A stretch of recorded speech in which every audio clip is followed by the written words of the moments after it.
Welcome back. Now to matters of politics. Retired Colonel Dr. Kizza Besigye was nominated in absentia on Wednesday this week to contest in the party flag-bearer elections. Traffic along Kampala-Entebbe Road came to a standstill as Dr. Colonel Kizza Besigye's nomination forms were being returned by his supporters, led by Joclyn Nakibuule, MP for Toro County, at the party headquarters.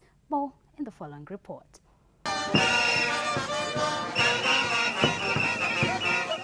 Joclyn Nakibuule, Member of Parliament Toro, returned Kizza Besigye's forms, who is currently out of the country amid jubilation by party members.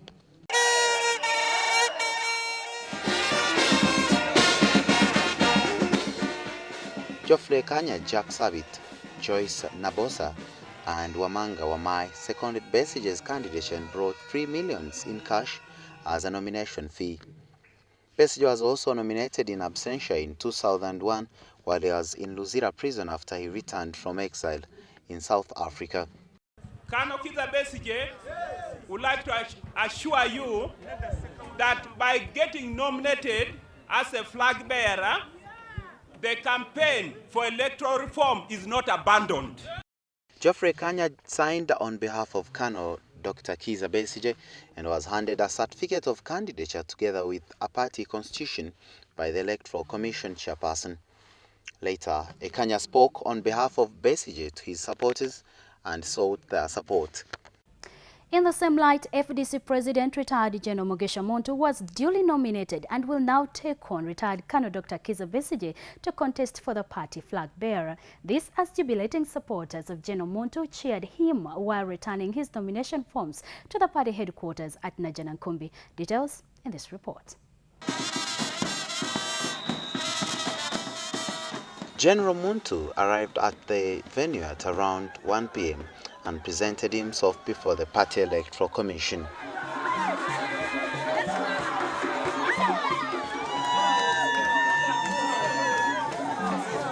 Two candidates have so far returned forms, and it's highly believed that the race will be between MUNTU and Besigye. MUNTU's nomination was proposed by Angelina Osege and seconded by Honorable Abdul Katuntu, Honorable Stephen Oshola, and Dembe Catherine, all party members. It is true the party has been forwarding leaders. We have been unsuccessful.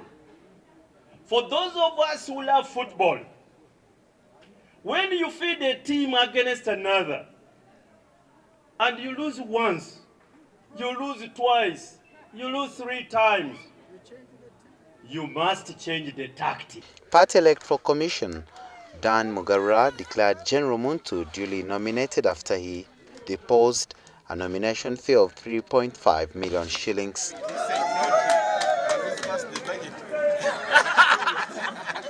I do hereby declare Major General retired Mr. Mugarura a duly nominated candidate for the position of party flag bearer 2016-2021.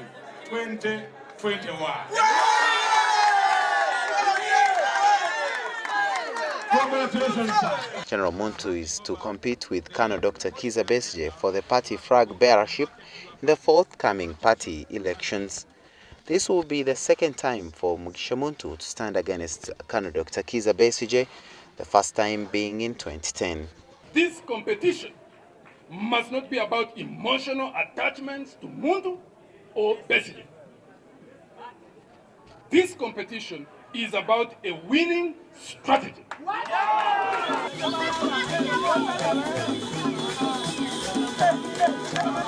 MUNTU says that he has lived to fight for democracy in this country, adding that Museveni's regime had failed in this direction. Meanwhile, General MUNTU visited Godfrey Bale, who was shot at by police when Besigye forms were being presented at the Forum for Democratic Party headquarters. Meanwhile, Jimmy AKENA, son of the late former president of Uganda, Dr. Milton Obote, was unanimously elected and sworn in as UPC's party's sole candidate for 2016 elections. Delegates from all over the country elected AKENA at their party's delegates conference held at Lugogo Wumasho ground.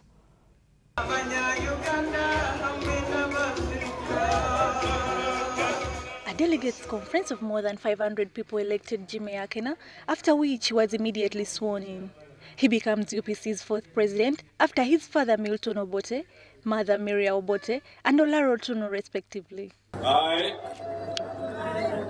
James Michael AKENA, do solemnly swear by the Almighty God that I, having been elected the President of UPC, shall recognize, defend, and uphold the supremacy of the party constitution at all times, and shall promote all party values, aims, and objectives at all times.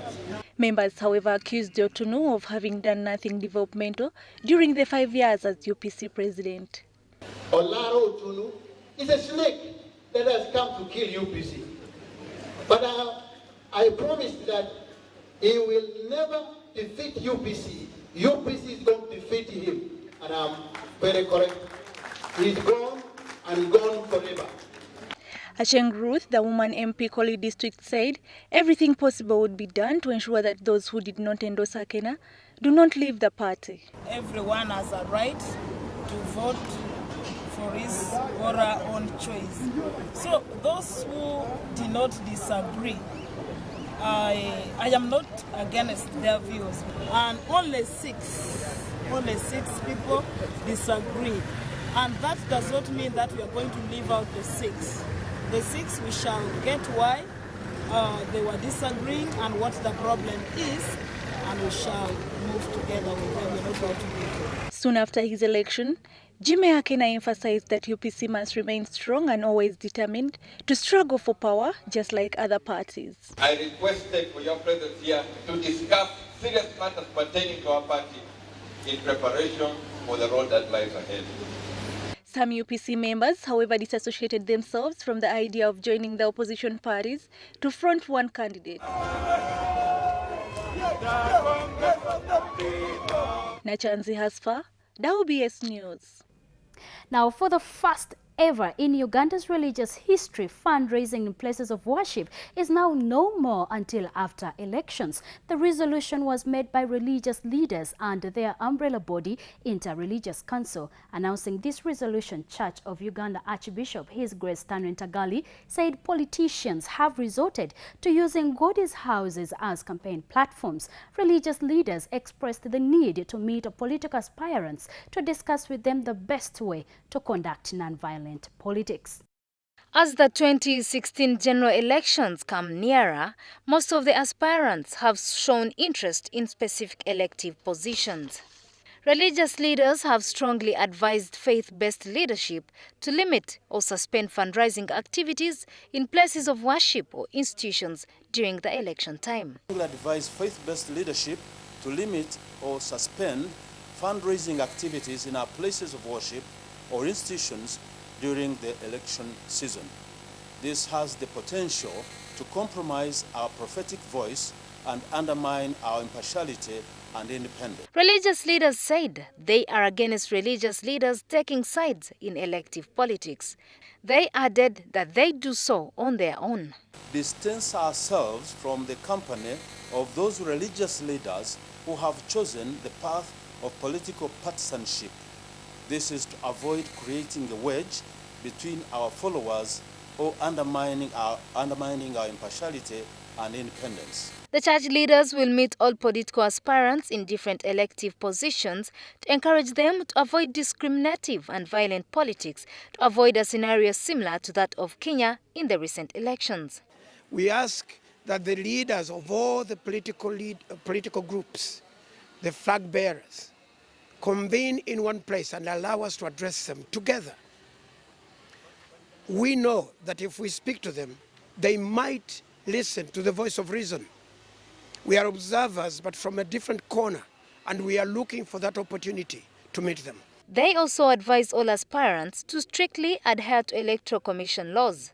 They urged Parliament to expedite constitutional and electoral reforms. And we are appealing to government to quickly go through that process of making the constitutional and election reforms done. Because to us, we believe that if those ones are done, then they've laid a good platform for free and fair elections. Youths were also advised not to be driven by politics to create enmity. We'll take another short break, but stay tuned to WBS TV. More news stories are coming your way here on Week in Focus.